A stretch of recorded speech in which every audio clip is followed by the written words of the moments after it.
خیلی از آقایون فکر میکنن برای تقویت توان جسمی و رفع مشکلات عملکردی ساده ترین راه اینه که یک قوطی پودر آرژنین بخرن و هر روز مصرف کنن. منطقش هم همین به نظر میاد. آرژنین تبدیل به نیتریک اکسید میشه، رگ‌ها باز میشه و جریان خون بهتر. اما اگر به شما بگم که این کار نه تنها ممکنه تأثیری نداشته باشه بلکه در بلند مدت میتونه نتیجه برعکس بده و حتی به سیستم قلبی شما آسیب بزنه چی؟ باز هم آیا سراغش میرین؟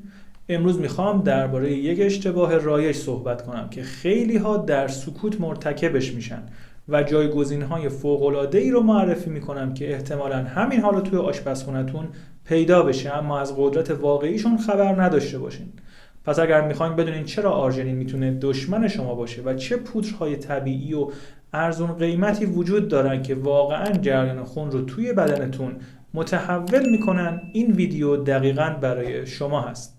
اما قبل از اینکه وارد جزئیات علمی بشم و بگم چرا آرژنین گاهی اوقات مثل یک تله عمل میکنه، یک سوال مهم از شما میپرسم.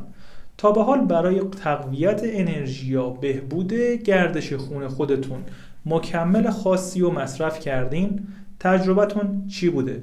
توی کامنت ها برام بنویسین، چون میخوام در ویدیوهای بعدی دقیقاً درباره مکمل ها صحبت کنم که شما بیشتر با اونا درگیر هستین. لایک کردن این ویدیو هم به من کمک میکنه بفهمم که این سبک محتواهای علمی و کاربردی چقدر براتون مفیده تا بیشتر روشون وقت بذارم.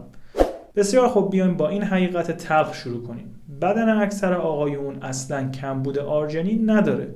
ما این ماده را از غذاهای روزمره به اندازه کافی دریافت میکنیم.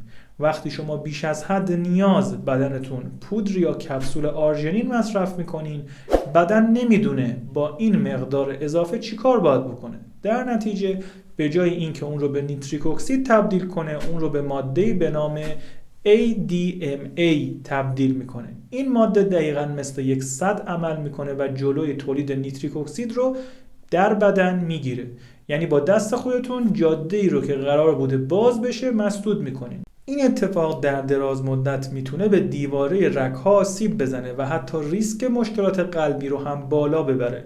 اما نگران نباشین، چون طبیعت راه بهتری پیش پاتون گذاشته. یکی از معروفترین جایگزین‌ها که امروزه خیلی ترند شده پودر چغندر یا همون لبو هست. اما صبر کنین، قبل از اینکه برین و اولین پودر چغندری رو که دیدین بخرین، باید بدونین که این ماده یک شمشیر دو لبه هست. قدرت چغندر توی آرژنینش نیست، بلکه در نیترات‌های طبیعی اون هست.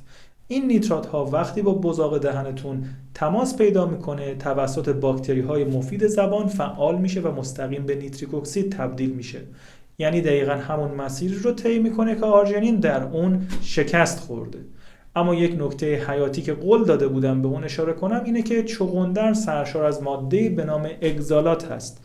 اگر سابقه سنگ کلیه دارین یا از دردهای مفصلی و آرتروز رنج میبرین، مصرف زیاد پودر چغندر میتونه براتون گرون تموم بشه. از طرفی تحقیقات نشون میده که بیش از 60% پودرهای چغندر موجود توی بازار اصلاً اون مقداری که ادعا میکنن نیترات نداره.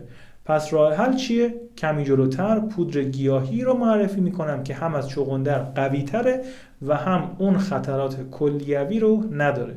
حالا که تا اینجا اومدین، بگذارین یک کد تقلب هم بهتون بدم. اگر به دنبال روش‌های کاملا طبیعی برای بازیابی سلامت رگ‌ها و بهبود عملکرد بدن هستین، یادتون باشه که تغذیه فقط نیمی از راهه. در انتهای این ویدیو به شما میگم چطور با یک تمرین ساده 5 دقیقه‌ای اثر این پودرهایی که معرفی میکنم رو 2 برابر کنین.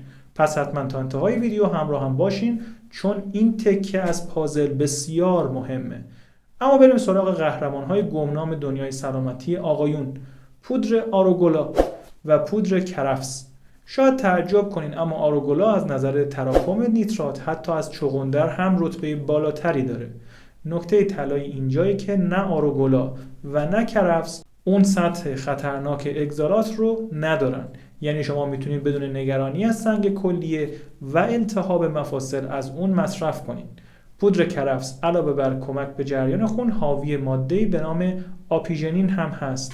این ماده یک ضد التهاب قدرتمنده که به سلامت رگ‌های خونی کمک میکنه و باعث میشه دیواره رگ‌ها انعطاف پذیری خودشون رو حفظ کنن.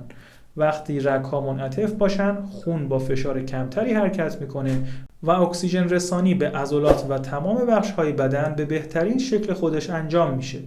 علمی که پشت این موضوع کاملا ثابت شده است. تحقیقات نشون میده مصرف روزانه حدود 400 میلی گرم نیترات گیاهی که تقریبا در 100 گرم آروگولا یافت میشه میتونه به طور قابل توجهی فشار خون رو تنظیم کنه و کیفیت عملکرد فیزیکی رو بالا ببره.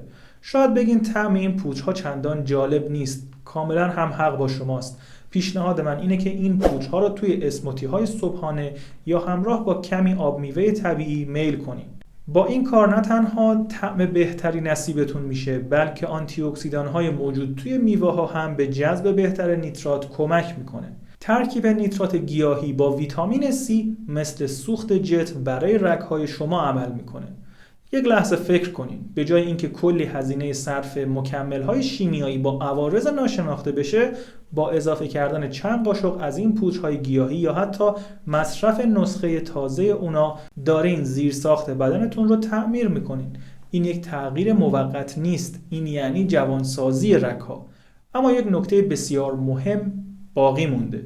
فرض کنین بهترین سوخت دنیا رو توی یک باک ماشین میریزین. اگر موتور ماشین ضعیف باشه یا چرخ‌ها درست کار نکنن، باز هم به سرعت دلخواهتون نمیرسین. در بدن آقایون عضلات کف لگن حکم همون موتور رو داره. اگر این عضلات ضعیف باشن، حتی با بهترین جریان خون هم نمیتونین نتیجه‌ای رو که میخواین رو بگیرین. برای اینکه این پازل کامل بشه شما نیاز دارین تمرینات تقویتی مخصوصی رو انجام بدین که من یک ویدیوی ویژه آماده کردم که توی اون یک تمرین 5 دقیقه‌ای رو آموزش میدم که قدرت و استقامت این ناحیه رو به طرز چشمگیری بالا میبره. پیشنهاد میکنم همین حالا روی ویدیویی که روی صفحه ظاهر میشه کلیک کنین تا یاد بگیرین چطور با ترکیب این پوچ‌های جادویی و اون تمرین ساده سلامت جسمی خودتون رو سطح کاملا جدیدی بالا ببرین. منتظر دیدن شما توی ویدیوی بعدی هستم. خدا نگهدار.